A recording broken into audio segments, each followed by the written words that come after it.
Dragon, you hoser, you better puff and pass. Geralt of Rivia here.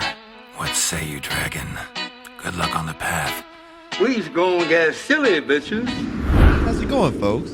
Welcome back to the Dragon's Den. I am GreatStonedGaming, and I am indeed greatly stoned.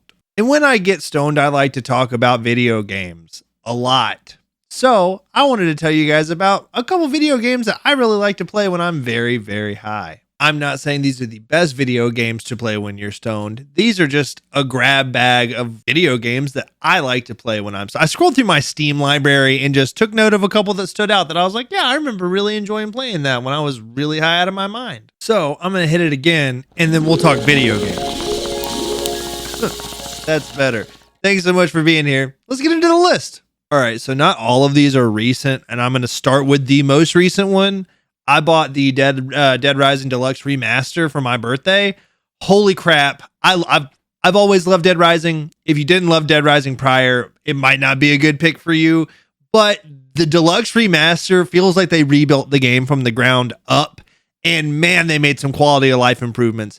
It's a wacky, fun Capcom zombie game that is just like Dawn of the Dead if it was a lot more entertaining. And I like Dawn of the Dead, but I'm so much more captivated by the Dead Rising series because they have so much more they can offer. The psychopath fights, the zombie hordes, the crazy weapons, the just really dumb humor. It's all great. And I bought the deluxe edition or whatever. So I got all the bonus skins. So I got a lot of like Resident Evil skins and like Mega Man and Street Fighter. I was running around as Nemesis from Resident Evil, but with the voice of Frank West, the main character, just taking pictures of zombies and slicing them up with a katana and then drinking orange juice and fighting a clown that juggles chainsaws. You know, it's great. And when you get high and just zone into the zombie madness, but then realize that there's time pressure because the whole game is on a time clock, your anxiety can kind of peak, but you're still like, it's cool, man. It's just a game. And they kind of stoner proof it in the sense of you can start the game over at any point and carry over your level and stats and stuff. So even if you get fucked up, like I did, my first playthrough, I ended up getting like soft locked and having to reload, and it wasn't really a big deal. It was great. So yeah, if you haven't played it, you totally should. I had a great time, especially while I was stoned out of my mind. Coming up next on the list is Party Animals. If you haven't played Party Animals yet, you have to, man. It's so much fun.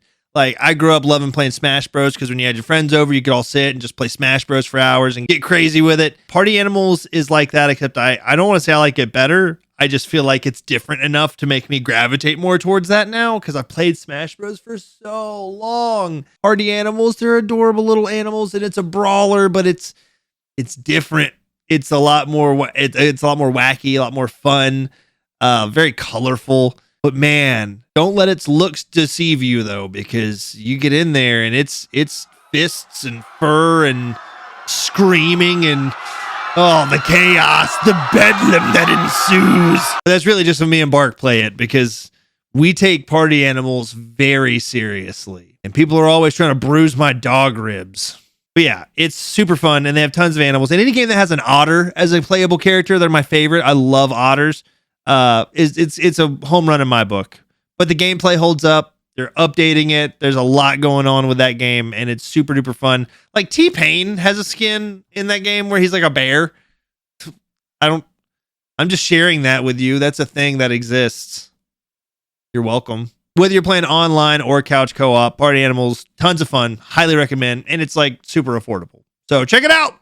This next game is one that I've only beaten once, but I've tried to play through it a couple more times and just, damn ADD, bro. I get freaking sidetracked with everything. If you've not played A Hat in Time and you grew up loving Mario 64, A Hat in Time is like a modernized version that's not Nintendo, and it plays like a dream.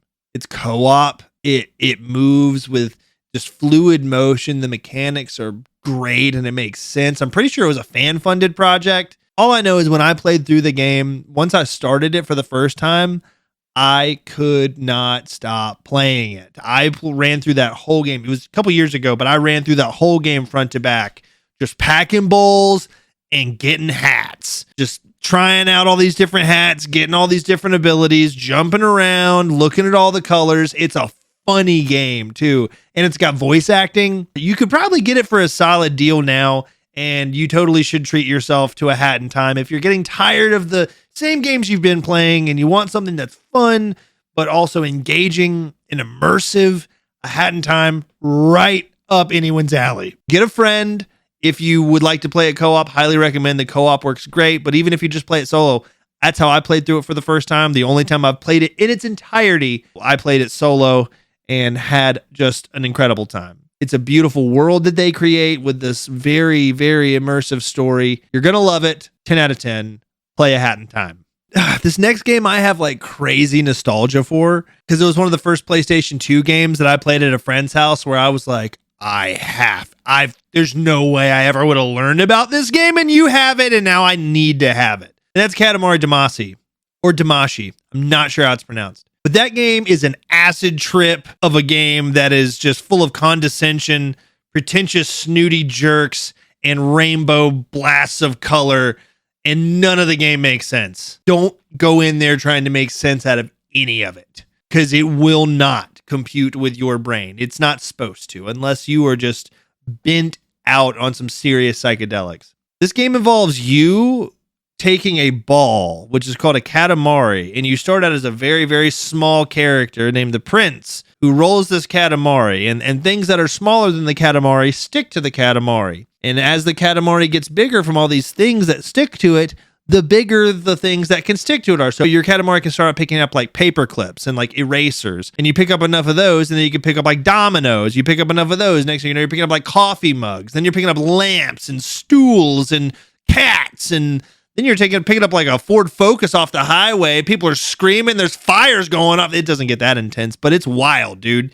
It's crazy because you have to like build these Katamaris to certain sizes, and then you give them to this guy named the King of the Cosmos, who, like, they accentuate his package way too much for a kid's game. It is just right there in your face, and it's like you can't help but look. It's right there. But every time he talks, he talks in beatbox scratch noises. It's weird, and the whole time he's talking to you, he is just talking down to you, just subtly putting you down in very snooty ways, and it's fun.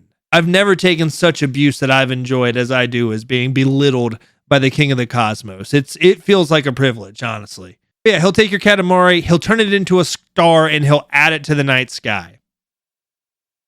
That's the whole game. Couldn't recommend it enough. If you're into that type of thing, getting high and playing Katamari Damacy is the most satisfying feeling you can possibly imagine. Just on the couch, in your comfies with a nice warm blankie, you just got blitzed out of your gourd, and you can just pick up the controller. You got your little juicy poo, your soda, your coffee, whatever it is, and you got a bowl of like some Cheez-Its or something. Man, ooh, they say heaven might not exist on earth, but I think in that moment it manifests itself in your own living room. Lastly, I don't know if I put this game on here because I think it's a great game to play while you're stoned, or I feel like it just needs more recognition. All I know is I played it when I was stoned and I had a great time. But I also have a great like group of people to play with. I freaking love Crawl. Crawl is awesome. If you haven't heard of it, it looks like a 16-bit arcade game, but you play with your friends. And the way it works is you all start as human being characters. And then you all fight to the death in this one little room, and the last one standing gets to try to progress through this dungeon. The other three characters are not out of the game. They just become ghosts that try to deter the person who lived from getting to the end of the dungeon and escaping. The first person to escape, get to the final boss, beat the boss, and escape wins. So the other three characters can like summon themselves as monsters to try to like fight the one who's still alive. And if you're able to kill the one who's still alive, congratulations, you then get to be the one who's alive and try to continue to make your way through the dungeon. So the whole time you're trying to survive and work your way through this dungeon, your friends are actively trying to sabotage you and then trying to kill you when they get to be able to summon in monsters to try to stop you. And it doesn't just stop there, because then you get to the end of the dungeon and you have to fight the final boss. You only get 3 attempts to fight the final boss. or it's just game over. So there's so much on the line. There's more than just the two outcomes of somebody wins, somebody loses. In this, one person and only one person out of 4 can win and everybody else loses, or everybody can lose. Like nobody can get the satisfaction of victory. So the whole time you're playing, you are just screaming at each other because of how frustrating it is to like be so close to like getting more health and getting to try to go further, and then just getting wiped out by someone throwing a barrel at you or getting eaten by a rat. You're just constantly passing life back and forth from going to like life, death. I'm a dude, I'm a ghost. I'm a dude, I'm a ghost. I think it's a beautiful game. Like the way that they did like the 16-bit animation, it's beautiful, especially knowing it's got like more like current combat mechanics and abilities that you can get along the way, power-ups, buffs, debuffs. You can level up your monsters too to make your monsters more difficult for the people who are alive to kill. So it's got just a stupid amount of replayability, and it's a great couch playing with your buddies trying to have a good time, especially if you're packing the bowl or the bong or something. You're going to have a blast with Crawl, and it's super cheap, super duper cheap. And thanks to the Steam Remote Play Together, only one person has to have the game. So there you go. So yeah, those are some games that I think are really fun to play when you're stoned, or at least when I'm stoned, I have a lot of fun playing them. If you've played any of them and you agree, let me know in the comments, because I would love to just nerd out and talk video games with some people. So let me know if you've played any of these, or if you like any of these. And if you enjoyed this video, I would love to make another one, because I have no shortage of video games to talk about that I like to play when I'm stoned. This was just a handful that I kind of grabbed as I scrolled through my Steam library one time. So subscribe to the channel, keep an eye out for another one. If you enjoyed this one, my link tree's in the description. It's got my Discord, my socials. So if you're ever like looking for somebody to play video games with, there's tons of people in the Discord that would probably be down. And if I ever have the time, I like to try to play a little bit of games myself. I'm gonna go get stoned and try to play some video games. And I'll see you guys in the next one. Take it easy. Dragon abides.